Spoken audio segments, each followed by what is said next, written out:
आज तो मुझे इस बात का बड़ा हंसी आ रही है कि पंकज जी महाराजगंज में थे, उनका स्वागत हो रहा था और बीजेपी के सारे खेमे सामने आ किस नीति के तहत वो बनाए गए हैं। अमित शाह और योगी जी के बीच में तलवारें खिंची हुई थी, उनकी और मुख्यमंत्री की, सूबे के मुख्यमंत्री की बातचीत नहीं है, फिर भी बनाए गए। तो मुझसे ज्यादा प्रबुद्ध पत्रकार इतनी सुरखुटौल बीजेपी महाराजगंज में, यही पता चल रही थी यहाँ पर किसका किस पोस्टर पर फोटो नहीं थी, यही दिख रहा था यहाँ पर। तो मुझे ऐसा लगता है उन्होंने कोई विशेष काम महाराजगंज के लिए तो किया नहीं है, ना यहाँ पे विशेष कोई झंडे गाड़े हैं। प्रदेश में वो क्या, उत्तर प्रदेश जैसी राजनीतिक रूप से जागरूक और अजाइल जगह पर लोग चुपचाप बैठकर अपना नाम कटने देंगे, ऐसा नहीं होगा। ये नाम जोड़े जाएंगे और उसके बाद इसी सरकार को लोग पटखनी देंगे, क्योंकि लोकतंत्र के साथ इतना क्रूर मजाक इससे पहले किसी ने नहीं। क्या लगता है कि 27 के चुनाव में जो पंकज चौधरी नए प्रदेश अध्यक्ष मिले, उनसे कैसी चुनौतियां? उत्तर प्रदेश में एसआईआर की प्रक्रिया पूरा होने के बाद से ही लगातार एक चर्चा बना हुआ है और जो रिपोर्ट आया है उसके अनुसार 2 करोड़ 80 लाख से अधिक मतदाताओं के नाम काटे गए। हमारे साथ बातचीत करने के लिए कांग्रेस पार्टी की प्रवक्ता सुप्रिया सिन्हा जी हैं। मैम, 2 करोड़ 80 लाख से अधिक वोटर्स के नाम कट चुके हैं उत्तर प्रदेश में। क्या कहना चाहेंगे इस पर? करीब करीब 2 करोड़ 89 लाख, करीब करीब 3 करोड़ लोगों के वोट कट चुके हैं।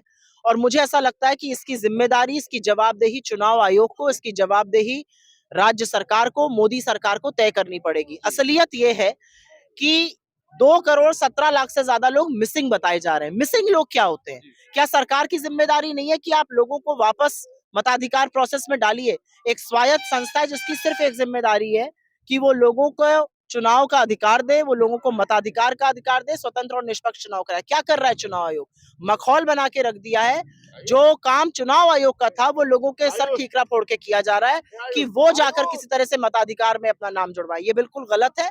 और जो 2 करोड़ 89 लाख नाम काटे गए हैं उसकी जांच हो, जिनके नाम कटे हैं वो सुनिश्चित करें कि उनके नाम जोड़े जाए। मैम, आने वाले समय में 2027 में विधानसभा का चुनाव है, जो वोटर्स के नाम कटे हैं, क्या लगता है कि इससे किसको नुकसान होने वाला है?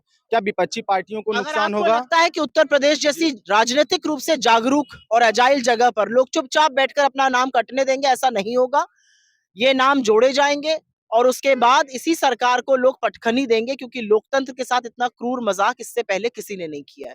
चाहे वो नरेंद्र मोदी दिल्ली में बैठकर हो, चाहे वो बाबा जी लखनऊ में बैठ के हो। लोकतंत्र को स्वाहा करने का काम ये जो कर रहे हैं, इसका जवाब जनता देगी। एक अंतिम सवाल, आप महाराजगंज की बेटी हैं। महाराजगंज जिले से ही भारतीय जनता पार्टी ने अपना नया प्रदेश अध्यक्ष बनाया है। क्या लगता है कि 27 के चुनाव में जो पंकज चौधरी नए प्रदेश अध्यक्ष मिले, उनसे कैसी चुनौती आप लोग देख रहे हैं? आज तो मुझे इस बात का बड़ा हंसी आ रही है कि पंकज जी महाराजगंज में थे, उनका स्वागत हो रहा था और बीजेपी के सारे खेमे सामने आ गए। कितनी सुरखुटौल बीजेपी महाराजगंज में, यही पता चल रही थी यहाँ पर किसका किस पोस्टर पर फोटो नहीं थी, यही दिख रहा था यहाँ पर। तो मुझे ऐसा लगता है उन्होंने कोई विशेष काम महाराजगंज के लिए तो किया नहीं है, ना यहाँ पे विशेष कोई झंडे गाड़े हैं। प्रदेश में वो क्या करेंगे ये सबको पता है, किस नीति के तहत वो बनाए गए हैं। अमित शाह और योगी जी के बीच में तलवारें खिंची हुई थी, उनकी और मुख्यमंत्री की, सूबे के मुख्यमंत्री की बातचीत नहीं है, फिर भी बनाए गए। तो मुझसे ज्यादा प्रबुद्ध पत्रकार आप हैं, आप सब जानते हैं कि किस नीति के तहत उनको बनाया गया और उसका क्या परिणाम होने वाला है। चलिए, धन्यवाद। तो ये थी हमारे साथ कांग्रेस पार्टी की राष्ट्रीय प्रवक्ता सुप्रिया सिन्हा जी। इन्होंने साफ तौर पर बताया कि किस प्रकार से इनकी तैयारी होने वाली है और हमारे सभी सवालों का इन्होंने बेबाकी से जवाब दिया। तमाम अन्य खबरों के लिए हमारे साथ बने रहें, देखते रहें हिंदी नेटवर्क। धन्यवाद।